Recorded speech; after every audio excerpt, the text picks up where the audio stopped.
Okay, so I'm reluctantly making another video about this topic, and if you're watching this and you haven't seen the other video, I made a video which was wondering whether or not I, being an American, unreligious, unmarried woman in this sort of Western culture, could wear the hijab and that not be a problem. And I have received response mostly from a man whose screen name is Solitaire1, and I would like to thank him, if he's watching this video, for responding. And before I continue, I would like to state that I will be reading this, so if it looks like I'm reading, that's because I am. Otherwise I would ramble for 20 minutes and we'd never get to the point. And I think it's important to try to convey my point of view in a way that makes sense. So yeah, and I'm not trying to disrespect or offend any one particular person, culture, religion, or idea.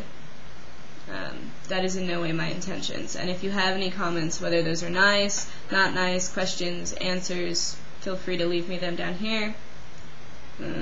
Yeah. And yeah, I'm not a sensitive person, so just keep that in mind. Okay. I would like to start with the fact that I think religion has a lot of loopholes in itself. And through studying different religions, I have come to the conclusion that I don't think any religion is right or wrong. It is the idea of religion which is good, which is what I think a higher power of any kind, should there be one, would want people to recognize. And in comparison to traditions which were made in ancient times and yet applied to modern society, I think God would want us as a people to simply remember what is important and then use those things in our own life.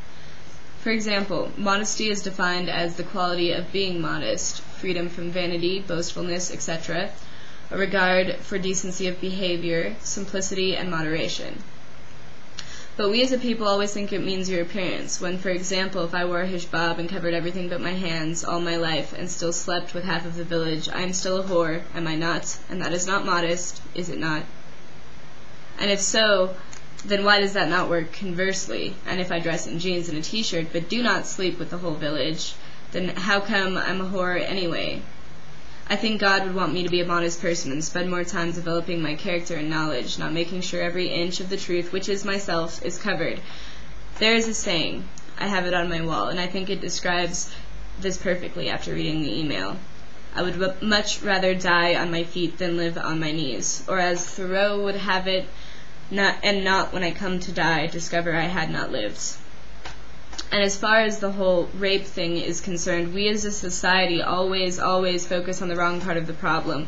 Women are not raped because of the way they dress or the way they look or the things they do. They are raped because they are women, not more or less commonly in either culture nor wardrobe. Men attack women, and in those circumstances, and for those men, there is a problem. They cannot hold themselves to a higher appreciation, nor other people. The only problem a woman has in that situation is the man and his intentions.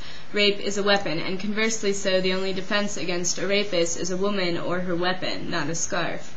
I think that evolution is only what occurred because of tradition and social improvement or decline. Environment would suggest the elements, but we as a people have solely concentrated on our society, leaving out the opportunity to adapt to our environments, and people have evolved socially and physically according to society and social functionings. I think that okay, so for example, I do not think the reason that women are suppressed is because they are physically weaker. I think that women are physically weaker because they are suppressed.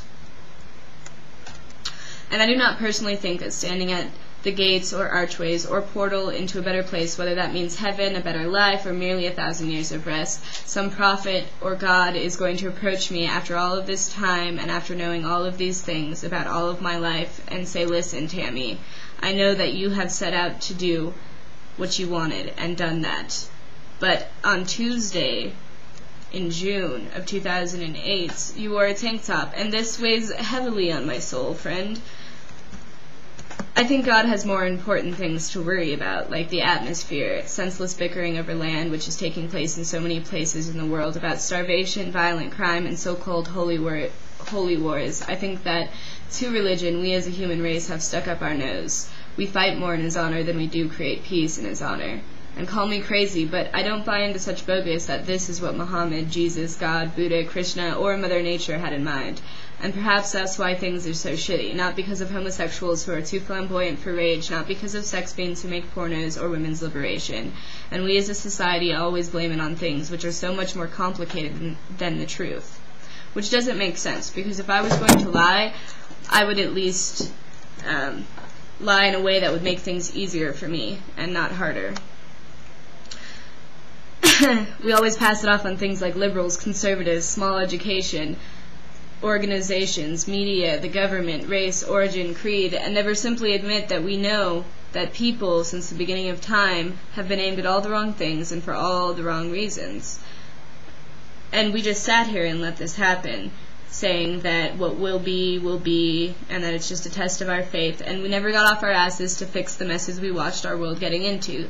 We just smugly shake our heads at commercials or talk back to the newscaster, but then just keep watching these images flashing before our eyes, and then we wonder why our children are learning how to shoot other children, why hazing almost always involves sex, or how alcohol, drugs, foul language got into your child's mouth. How could your neighbor's daughter be kidnapped and raped, and why did it have to be this way with my husband's violence or my father's insults, and still we do nothing. We wait for some act of God or enlightenment, as though we need it, as though we need these tragedies. Otherwise, we would not ever come to the point of appreciating ourselves, our faith, or our lives. And I bet God wonders why that hasn't changed yet. You see, we made it this way, and therefore it is reasonable to say that we can make it another way. I think tradition is itself a leash on our potential as a people. I do not see why we need such repetitive action to express what we have always felt. If God can know your own opinions, your thoughts, and your choices, intentions, then He's paying attention, and people involved in all religions would say that He does this. And then why would He need these outlived ways of conveying that which He already knows, or knows not to be true? For example, all it takes to pray is doing so, and either a genuine or malicious man could do this. But to be the best person you can be, that is something which takes every ounce of concentration and dedication. How is the first more, or even similarly compared as an offering to God? If your life is an offering to God, perhaps for His sake you should spend your time living it the way that you had always imagined, and stop coming up with reasons why first you must do this or that, or during this you must pray. And to say that the hijab provides security would suggest that that would play out, and in every culture, and in every country, and in every religion there is female suffrage, violent sexual crime. These numbers do not dramatically change in countries which have these methods from ones that don't. And still, in each of these cultures, in each of these religions, and in each of these countries, they've developed ways of containing women, whether this was clothing, like the hijab, or laws, like restraining orders. And this, in every country, has done nothing more than make the illusion that we are secure.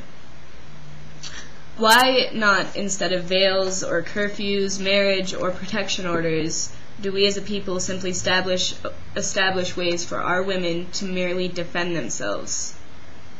I am not one of those people who simply believes what they are told to be true is, whether this means history, religion, or ethics. I question all of these things, and I would say they are merely different methods to achieve the same goal. I think God would want people to be more reasonable and responsible than to need these coverings or these fears, better than to attack or not defend ourselves when we are attacked. I think God is more concerned with people being who they are and doing the best they can for themselves and the things they care about. And that does not really sound like any of this.